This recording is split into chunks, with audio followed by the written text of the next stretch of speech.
Hello friends, இன்றைக்கி என்னோட ஸ்டைலில் எக் மசாலா ரெசிபி எப்படி பண்ணுறதுன்னு பார்க்கலாமா? ஃபர்ஸ்ட் ஒரு பவுல் எடுத்து கொஞ்சமாக ஆயில் அப்ளை பண்ணி 4-5 முட்டையை உடச்சி அதில் சேர்த்துக்கோங்க. தேவையான அளவு உப்பு, சீரகத்தூள் ஆட் பண்ணி நல்லா மிக்ஸ் பண்ணிக்கோங்க. இன்னொரு பேன் எடுத்து கொஞ்சமாக தண்ணி சேர்த்து நம்ம அந்த பவுலை எடுத்து வச்சு லிட்டை க்ளோஸ் பண்ணி ஒரு 15 மினிட்ஸ்க்கு குக் பண்ண விடுங்க.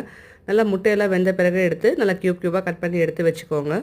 இப்போ ஸ்டவ்வில் ஒரு பேன் எடுத்து வச்சு 2 டேபிள் ஸ்பூன் ஆயில் சேர்த்துக்கோங்க. ஆயில் ஹீட் ஆன உடனே ஃபைனாக சாப் பண்ணி வச்சுருக்கிற ஆனியன்ஸை ஆட் பண்ணி நல்லா சாட்டே பண்ணிக்கோங்க. இப்போ ஒரு டேபிள் ஸ்பூன் ஜிஞ்சர் கார்லிக் பேஸ்ட்டையும் ஆட் பண்ணி நல்லா சாட்டே பண்ணிக்கலாம். இப்போ ஃபைனாக சாப் பண்ணி வச்சுருக்க டொமேட்டோஸையும் இப்போ ஆட் பண்ணி அதையும் நல்லா சாட்டே பண்ணிக்கோங்க. இப்போ ஒரு டேபிள் ஸ்பூன் குழம்பு மிளகாய் தூள், ஒரு டேபிள் ஸ்பூன் காஷ்மீரி மிளகாய் தூள், அரை டேபிள் ஸ்பூன் மஞ்சள் தூள், அரை டேபிள் ஸ்பூன் சீரகத்தூள், 1/4 டீஸ்பூன் கரம் மசாலா, தேவையான அளவு உப்பு, இது எல்லாமே சேர்த்து நல்லா சாட்டே பண்ணிக்கோங்க. அரை கிளாஸ் தண்ணி சேர்த்து நல்லா மிக்ஸ் பண்ணி விடுங்க. நல்லா தண்ணி கொதிச்சு வரும்போது நம்ம க்யூபாக கட் பண்ணி வச்சுருக்கிற முட்டையை ஒன்று எடுத்து ஆட் பண்ணிக்கலாம்.